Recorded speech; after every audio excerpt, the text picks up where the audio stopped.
It will come as a shock to millions when proof is given and solid evidence laid bare, showing that the current majority people in Europe are not native to Europe. Prestigious Rabbi L.M. Dumizulu here, restoring historical realities for the strengthening of Bantu identity.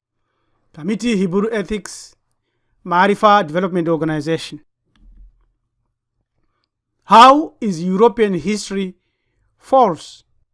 If we can prove that Europe's history is fake, what else has been manufactured and now believed by millions? Yet it's a false narrative for everyone. How would purveyors of racism, hate and ill take it? First, when the Grimaldi Man entered Europe, he encountered the humanoid Neanderthal men who had migrated into Europe thousands of years earlier and had become physically adapted to the cold of Europe. You can go to these websites, you can study them, you can peruse and go scholarly about it.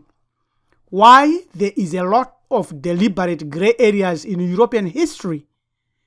The source of this very false assertion by modern scholars that Europeans are indigenous in Europe is refuted bare knuckles by images and a Etruscan statue of Apollo from Veii, books, true history, and modern honest European scholarly genetic research, facts, and artifacts. We shall concentrate on some genetics today to prove that indigenous people of Europe looked like this Africoid. Do you know, according to race, age, and chronology, whites turned white recently?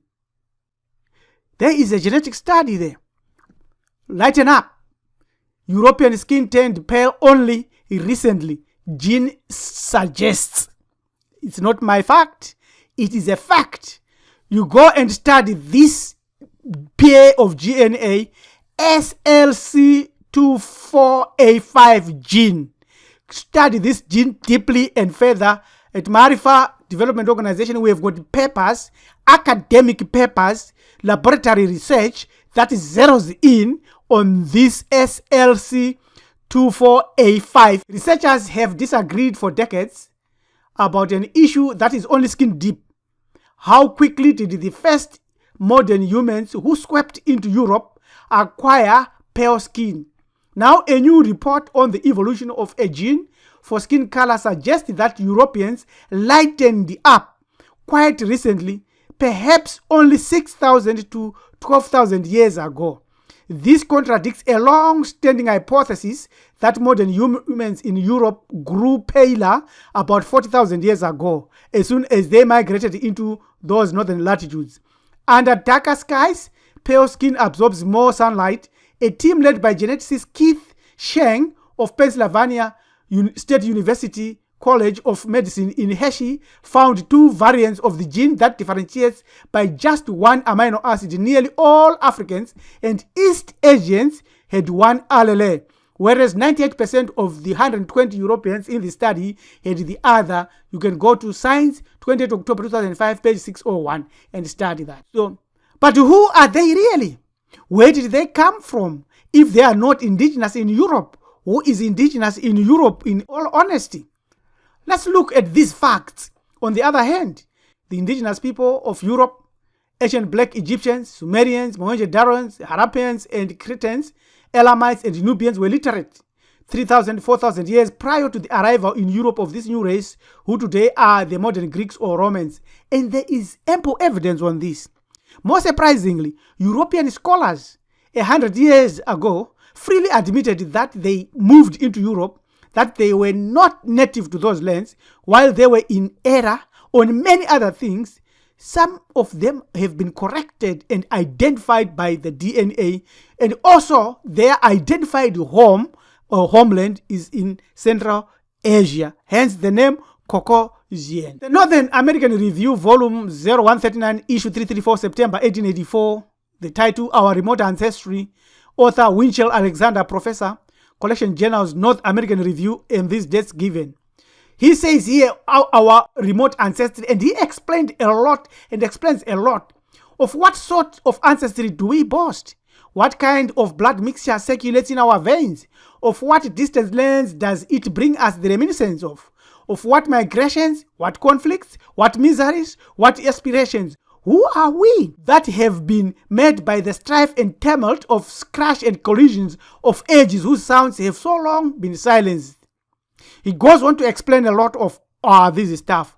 And he says, Indo-Europeans are known to have been in Europe as early as 2000 BCE.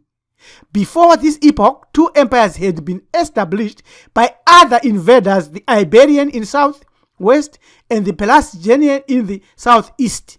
Now, we continue and give some more. Pillars of Hercules, they came from Atlantis and northern Africa at the time when the Hamitic Berbers were gaining possession. They overran the Spanish peninsula, founded cities, built a navy, carried on commerce, extended their empire over the countries that later were known as Gaul and Britain, held Italy as Synacia when Rome was founded. Long before the sack of Troy, and from Italy passed into Sicily as early as 2000 BCE. So they conquered these places. This is proof. It's not coming from me. It's not coming from anyone who is, but it's coming from honest European scholars of the 18th century. The Pelasgic Empire was at its meridian as early as 2500 BCE. These people came from the islands of Aegean and more remotely from Asia Minor.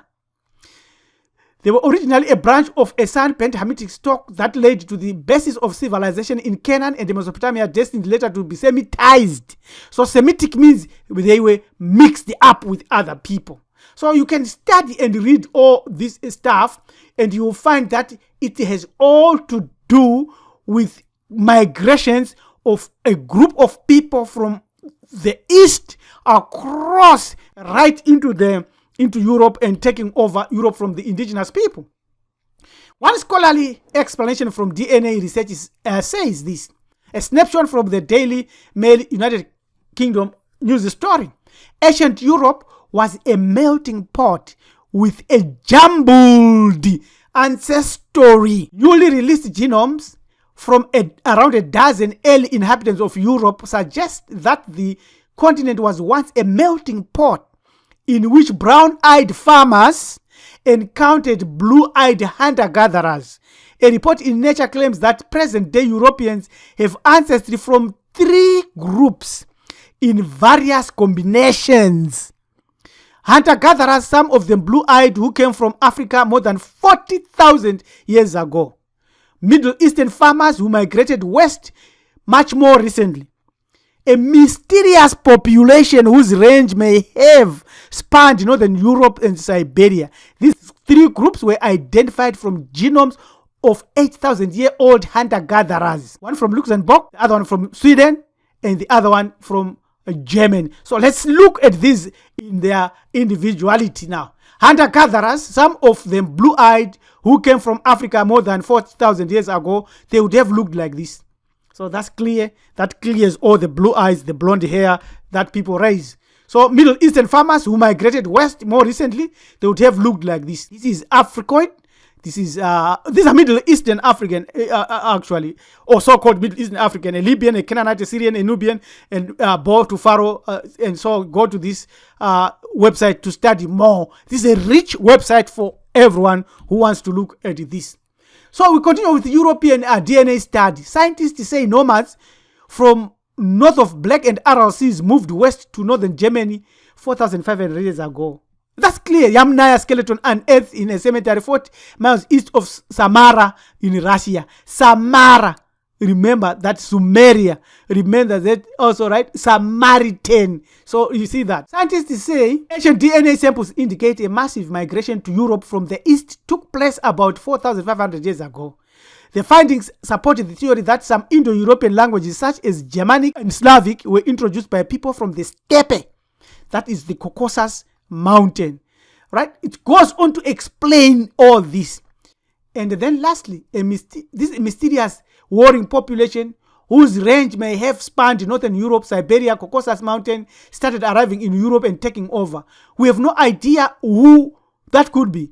unless they are talking about modern Europeans after they had migrated from Central Asia, which is correct. So we have answered these three vital questions. Let's continue. This is an Etruscan verse 325 BCE. It's African. This is our story.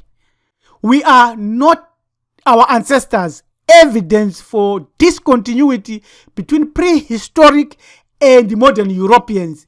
Ellen Levy Kaufman, go to this website, get this PDF and study and read it. The model of European genetic ancestry has recently shifted away from the Neolithic diffusion model towards an emphasis on autochthonous Paleolithic origins. However, this new paradigm utilizes genetic reconstruction based primarily on contemporary populations and furthermore is often promoted without regard to the findings of ancient DNA studies. These ancient DNA studies indicate that contemporary European ancestry is not a living fossil of the Paleolithic maternal dam. Rather, demographic events during the Neolithic and post-Neolithic period appear to have had substantial impact on the European genetic record. In addition, evolutionary processes including genetic drift, adaptive selection, and disease accessibility may have altered the patterns of maternal lineage of frequency and distribution in existing populations. As a result, the genetic history of Europe has undergone significant transformation over time, resulting in genetic discontinuity between modern-day Europeans and their ancient maternal forebears. Ladies and gentlemen, Hamiti Buru Ethics, Maarifa Development Organization have laboratory proof, evidence, and explanation that deciphers this almost graphic genetic report. You want it? Send us and shoot us an email at join@marifado.com. We will share this with you. So DNA is correcting heaps of historical fallacies, removing some cobwebs weaved through the 19th century and 20th century. This is fact. It's not me. Migration routes. National Geographic, the Genographic Project, the Human Journey Migration Routes Map. Look at this map very, very seriously. Please note the entrance into Europe of two groups. One black, this one, right? You see this one. Come there, Semitic there, right? And the other white. The first group of blacks migrated up from North Africa into the Levant, and from there spread to North Africa, right? And then into Southern Europe, and right into Europe, many other parts of Europe. Also another group entering Europe from Central Asia. There we are, from here, all right? Central Asia. And so this one, you see that? That's the route. That's our problematic route. That's the route that is colored these original indigenous people. So it's quite clear. It's quite clear. It's straightforward. Now, black and brown people are the indigenous natives of Europe. That's a fact. DNA has shown us this fact. What you believe to be true history limits your inheritance. What are you going to do with this kind of knowledge?